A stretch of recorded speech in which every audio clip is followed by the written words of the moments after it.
So Lena, for those of the people who may be listening but may not be familiar with netting, can you give them a brief description? Yes, sure. Netting is quite simple in its theory, but very effective cash management and accounting procedure to net invoices within the company. So in its simplest form, if you look at bilateral netting, you have two entities. They send each other invoices, and they agree that on a certain day in a month, they net all of these invoices to reduce the number of payments and the number of flows throughout the month. So that's the simplest form of netting. The next step beyond that is what we call multilateral netting. And that's where you introduce if you like, a netting center, a clearinghouse in the middle, where you have multiple entities that would be invoicing each other, usually. They all report their invoices to that netting center, and the netting center nets all of these invoices, so you have a single flow, either from the netting center to the entities or from the entities to the netting center.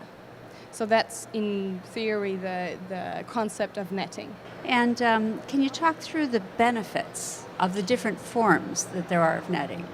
Sure, yeah. So in terms of the forms of netting, there is traditionally the payables driven or the receivables netting driven netting. So in the way you approach it is the entities either report their payables or their receivables to the netting center, and that is the basis to net them. There is due to the reconciliation issues that are typically on the back end of that netting, there's also a matching-based netting where you report both receivables and payables, and they're first matched and reconciled, and then on that basis they're netted.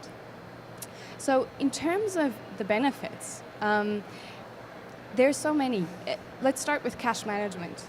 Just taking the complexity and the number of flows that go throughout the company in any given month to reduce that to a single flow per entity per month is amazing. You reduce the number of payments, especially cross-border payments. Yeah. You reduce the number of FX transactions. You reduce the entire complexity, and it centralizes the management of those cash flows. And reduces costs quite a bit. It does. It does on the bank fee side for those payments. It reduces cost in terms of processing because you're not doing that work the entire month. You're focusing on one center, and usually it's supported by some kind of technology that allows you to process these things more efficiently. You're saving on all fronts, yes. So at what point does it make sense for a company to begin to look at netting? That's a very good question. We always say you have to be able to afford to not do netting because it is so elementary in how you manage your intercompany flows that really most companies can benefit from some kind of form of netting. There's some benchmark in terms of, say you have $50,000 in intercompany invoices per month. It starts making sense to look at a solution. But in general, the more entities you have that invoice each other and the more invoices you have in general, the more it makes sense to do netting. What are some of the issues that companies encounter and need to think through when they're going to put in place netting? Mm-hmm. I think there are two main issues that people need to consider when they're thinking about implementing netting. One is change. So you are introducing a new process into the organization that affects every single entity, and you have to get everyone on board. Netting affects accounting from the reconciliation side and affects the entire cash flow of each of the entities. So you have to get everyone on board, and I think that's one of the main topics in a netting project is to get everyone on one page and have key advocates that drive the change. On the other hand, there are regulatory issues that you have to take into account. So not every country allows netting. There are some countries like South Africa that allow forms of netting. So you're allowed to net all receivables and all payables separately, but not jointly. So you have to look at these regulatory issues and take them into account to make sure that you're compliant. So your legal department has to be a very, very important part of the process in your tax department. Indeed, yes. Yes. Yes. So how do companies usually manage this process? When you start thinking about netting, like I said, you should get accounting, tax, legal, treasury, and IT into the same room, because you can manage the process in Excel to some extent, but a lot of times it does make sense to introduce some kind of solution, which requires integration because you need to pull in the invoices from the ERP systems.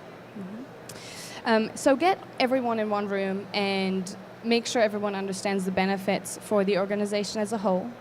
That's the first step, to have everyone driving in the same direction. The next step is really to establish a netting policy.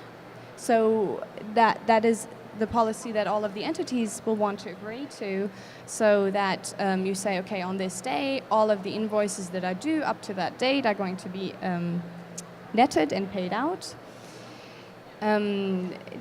What are the settlement currencies that we agree on for each of the entity? All of these things come into play, and you will want to agree on that. And then finally, the implementation of it. Usually what we see is that you take a handful of entities that you run some test cycles, netting cycles, monthly cyclings with, and then you roll it out to the rest of the group. And once it's implemented, it's really a self-repeating process. We even see that some corporates outsource that management just because it doesn't require a lot of decision-making process. It's repetitive. So yeah, but that's how you would first approach it.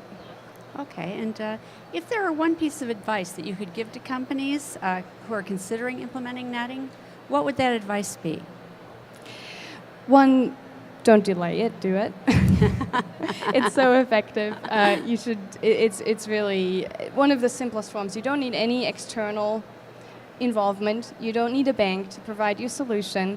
It's just an internal process that you're adjusting. So the key advice is really getting everyone on board and outlining the benefits. It should be one of the easiest business cases you've ever done, just because the benefits are so great.